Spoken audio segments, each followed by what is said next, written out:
നല്ല മൃദുവായിട്ടുള്ള ഉണ്ണിയപ്പം പഴം ചേർക്കാതെ എങ്ങനെയാണ് തയ്യാറാക്കുന്നതെന്നാണ് ഇന്ന് ഈ വീഡിയോയിൽ കാണിക്കുന്നത്. ഒരാഴ്ചയോളം കേടുകൂടാതെ നമുക്ക് വയ്ക്കാനും പറ്റും. ഇതിനായിട്ട് 1 ഗ്ലാസ് ചമ്പാപ്പച്ചരിയും 1 ഗ്ലാസ് പച്ചരിയാണ് എടുത്തിരിക്കുന്നത്. ചമ്പാപ്പച്ചരി കിട്ടിയില്ലെങ്കിൽ 2 ഗ്ലാസ് പച്ചരി എടുക്കുക. 4 മുതൽ 6 മണിക്കൂർ വരെ നന്നായിട്ട് കുതിർത്ത് വെച്ച് അരിപ്പയിൽ അരിച്ച് വയ്ക്കുക. ഇതിനായിട്ട് 2.5 ഗ്ലാസ് ശർക്കര, 1/2 ഗ്ലാസ് വെള്ളം ഒഴിച്ച് പാനിയാക്കി തണുപ്പിച്ച് അരിച്ചെടുത്ത് വെച്ച് വേണം അരച്ചെടുക്കാനായിട്ട്. എത്രത്തോളം മഷിയായിട്ട് അരയ്ക്കാൻ പറ്റുമോ അത്രത്തോളം മഷിയായിട്ട് അരച്ചെടുക്കുക. ചെറിയൊരു തരിതരിപ്പ് ചിലപ്പോൾ കാണും. ഇതുപോലെ തന്നെ അടുത്ത ബാച്ചും അരയ്ക്കുക.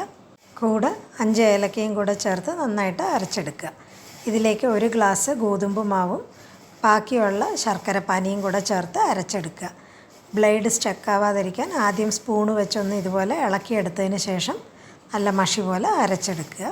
കട്ടയില്ലാണ്ട് അരച്ചെടുത്തത് മാവിൻ്റെ കൂടെ ചേർത്ത് യോജിപ്പിച്ച് ആവശ്യത്തിനുള്ള വെള്ളം, ദോശമാവിൻ്റെ അയവിലുള്ള മാവായിരിക്കണം. ഇതുപോലെ ശകലം വെള്ളം ഒഴിച്ച് നന്നായിട്ട് കലക്കി ഒരു 6 മുതൽ 8 മണിക്കൂർ വരെ പുളിക്കാനായിട്ട് മാറ്റി വയ്ക്കുക. അതിന് ശേഷം അതിലേക്ക് വറുത്ത എള്ളും നെയ്യിൽ വറുത്ത തേങ്ങയുടെ കൊത്തും കൂടെ ചേർത്ത് ഒരു നുള്ളു ഉപ്പും കൂടെ ചേർത്ത് നന്നായിട്ട് യോജിപ്പിക്കുക. തേങ്ങ വറുക്കുമ്പോൾ അതിൽ തന്നെ എള്ളിട്ട് വറുക്കുകയും ചെയ്യാം.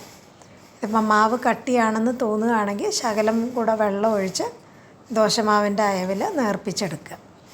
അപ്പക്കരയിൽ ആദ്യം ശകലം നെയ്യ് ഒഴിച്ച് ഇതുപോലെ ഉരുക്കിയതിന് ശേഷം കുഴി നിറയാനായിട്ടുള്ള വെളിച്ചെണ്ണ ഒഴിക്കുക. എണ്ണ നല്ലോണം ചൂടായതിന് ശേഷം മാവ് കോരി ഒഴിച്ച്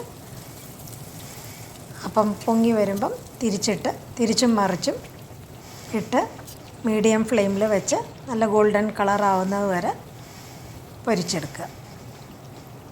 മാവ് ഒഴിക്കുമ്പം എണ്ണ നല്ല ചൂടായിരിക്കണം. അതിന് ശേഷം ഫ്ലെയിം കുറച്ച് വെച്ച് വേണം വേവിച്ചെടുക്കാനായിട്ട്.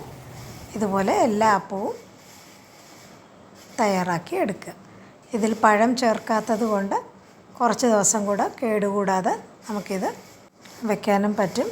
പഴം ചേർക്കാതെ തന്നെ നല്ല പഞ്ഞി പോലത്തെ ഉണ്ണിയപ്പം നമുക്ക് തയ്യാറാക്കുകയും ചെയ്യാം. ഇതുപോലെ ഈ രീതിയിൽ ഉണ്ണിയപ്പം ഒന്ന് തയ്യാറാക്കി നോക്കുക. ഇത് എത്രത്തോളം സോഫ്റ്റാണെന്ന് മുറിച്ച് കാണിക്കുമ്പോൾ അറിയാം. നല്ല പഞ്ഞി പോലെ അകത്ത് നല്ല എയറി ആയിട്ടിരിക്കുന്ന ഈ ഉണ്ണിയപ്പം എല്ലാവരും ഈ രീതിയിൽ തയ്യാറാക്കി നോക്കുക.